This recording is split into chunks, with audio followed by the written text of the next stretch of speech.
Singapore general হাসপাতালে চিকিৎসাধীন ইনকিলাব মঞ্চের মুখপাত্র ও ঢাকা ৮ আসনের সম্ভাব্য প্রার্থী শরীফ ওসমান হাদী মারা গেছেন। ইন্না লিল্লাহি ওয়া ইন্না ইলাইহি রাজিউন।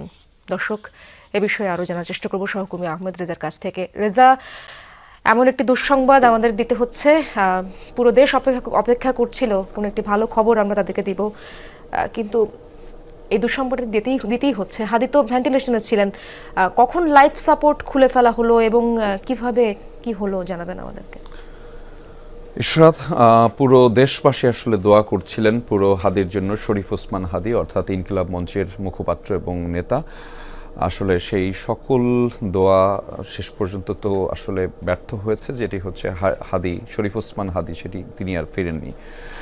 অর্থাৎ বাংলাদেশ সময় রাত 9:30টার দিকে আসলে তার লাইফ সাপোর্টটি খুলে ফেলা হয়েছিল এবং সেটি আসলে নিশ্চিত করেছেন তার চিকিৎসক, যিনি বাংলাদেশের পক্ষে ছিলেন, ডাক্তার আব্দুল আহাদ। তিনি আসলে তেমনটি জানিয়েছিলেন এবং পুরো দেশবাসী নিশ্চয়ই এই সংবাদে বিমর্ষ। এবং আমরা তো সবাই দেশবাসীর যেই কথা আমরা শুনছিলাম, মূলত সবাই শরীফ ওসমান হাদীর জন্য দোয়া করছিলেন দীর্ঘ সময় ধরে, তার সেজন্য ফিরে আসে সবার মধ্যে আবারও, এবং তার যেই বক্তব্য, তার যেই মানুষের পাশে থাকার যে কথা, সেইগুলো যেন তিনি আরও একবার বলেন। রাজনীতির মঞ্চে মানুষের জন্য কথা বলা, দেশের জন্য কথা বলা, সেটি যেন বলেন, সেটি আসলে হয়নি।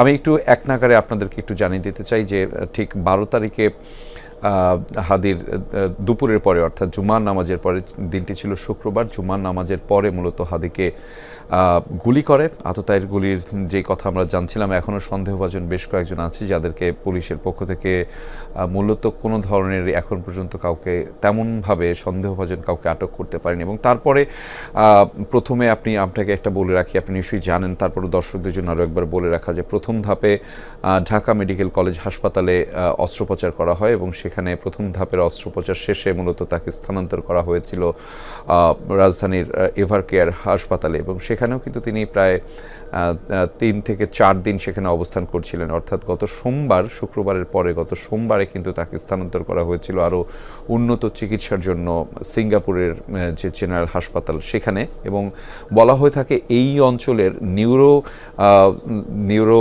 সার্জন বা নিউরো যে সমস্যা রয়েছে, সেই সমস্যার সমস্যার সমাধান হিসেবে এই সিঙ্গাপুরের জেনারেল হাসপাতালটিকে সবচাইতে বেশি সাফল্যমণ্ডিত ধরা হয় এবং সেখানেই হাদীকে সর্বোচ্চ চিকিৎসার মাধ্যমে দেওয়া হয়েছিল। আমি একটু চিকিৎসকদের বরাত দিয়ে বেশ কয়েকটি তথ্য দর্শকদেরকে জানাতে চাই যে চিকিৎসকরা কিন্তু গুলি লাগার পরপরই জানাচ্ছিলেন যে হাদীর গুলি লাগার পরে তার যে ব্রেন স্টেমটি রয়েছে, সেই ব্রেন স্টেমে কিন্তু সে